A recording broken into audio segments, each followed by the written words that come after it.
ଯେଉଁ ଦଳ ମୋତେ ଯେଉଁ ଦାୟିତ୍ୱ ଦେଇଛି ସେ ନିର୍ବାଚନ ପରିପ୍ରେକ୍ଷୀରେ ହେଉ ବା ସାଂଗଠନିକ କାର୍ଯ୍ୟରେ ହେଉ ଯେତେବେଳେ ଯେଉଁ ଦାୟିତ୍ୱ ଦେଇଛି ମୁଁ ତାକୁ ସୁଚାରୁ ରୂପେ ଲିଭେଇଛି। ଆଗାମୀ ଦିନରେ ମଧ୍ୟ ତାକୁ ଠିକ୍ ଢଙ୍ଗରେ ମୋର ଯେଉଁ ମଣ୍ଡଳରେ କ'ଣ କ'ଣ ଅସୁବିଧା ସୁବିଧା ଅଛି ତାକୁ ମୁଁ ଜିଲ୍ଲା ସ୍ତରରେ ପୁଙ୍ଖାନୁପୁଙ୍ଖ ଆଲୋଚନା କରିବି, ତାକୁ ସସମ୍ମାନେ ସମାଧାନ କରିବାକୁ ଚେଷ୍ଟା କରିବି। ଯଦି ଦରକାର ପଡ଼େ ମୋ ରାଜ୍ୟକୁ ଯାଇକି ମଧ୍ୟ ମୋ ରାଜ୍ୟର ପଦାଧିକାରୀମାନଙ୍କ ଦୃଷ୍ଟି ଆକର୍ଷଣ କରିବି। ଆପଣ ବି ଜାଣିଥିବେ ଆମର ଏଇଠି 28 ନମ୍ବର ଜୋନ୍ ଅଛି ଚନ୍ଦକା ମଣ୍ଡଳ। ଏଠି ବହୁତ କାର୍ଯ୍ୟକର୍ତ୍ତା ଭଲ ଭଲ ଦକ୍ଷ କାର୍ଯ୍ୟକର୍ତ୍ତା ମାନେ ଅଛନ୍ତି ଏଠି। ଆଗାମୀ ଦିନରେ ବହୁତ ଜିଲ୍ଲା ପରିଷଦ ଆମେ ଏଠି ଜିତିଥିଲୁ, ସରପଞ୍ଚ ବର୍ତ୍ତମାନ ବି ଜିତିଛନ୍ତି, ସମିତି ସଭ୍ୟ ମଧ୍ୟ ଜିତିଛନ୍ତି। ତଳ ସ୍ତରରୁ ବର୍ତ୍ତମାନ ଏଇ ଯେଉଁ 27ରେ ଯେଉଁ ନିର୍ବାଚନ ହେବ ପଞ୍ଚାୟତ ନିର୍ବାଚନ, ଆମକୁ କହୁଛୁ ଆମେ ଟୋଟାଲ୍ ଚେନ୍ ଦେବୁ। ୱାର୍ଡ଼ ମେମ୍ବରଠୁ ଧରିକି ସରପଞ୍ଚ ସମିତି ସଭ୍ୟ ଜିଲ୍ଲା ପରିଷଦ ଆମେ ଚେନ୍ ଲଢ଼ିବୁ ଏଥରକ। ଆମର ଦେଖିବେ ଏଠି ଭାରତୀୟ ଜନତା ପାର୍ଟିର ଯେଉଁ ଦବଦବା ଅଛି ଆଗାମୀ ଦିନ ମଧ୍ୟ ଏଇ ଦବଦବା ରହିବ।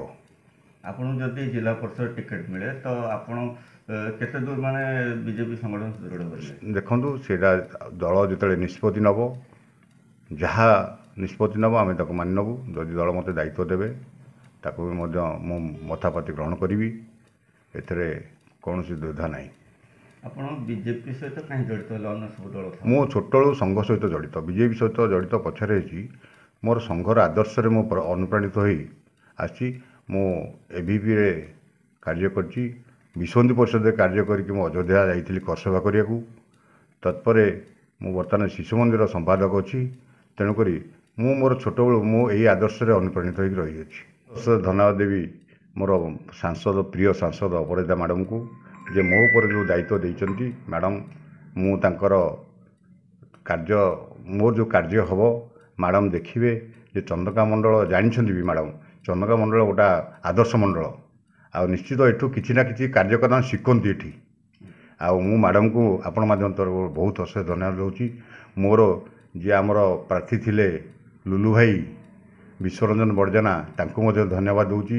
ମୋର ଯିଏ ଖୋର୍ଦ୍ଧା ଜିଲ୍ଲା ସଭାପତି ଥିଲେ ତାଙ୍କୁ ମଧ୍ୟ ଧନ୍ୟବାଦ ଦେଉଛି।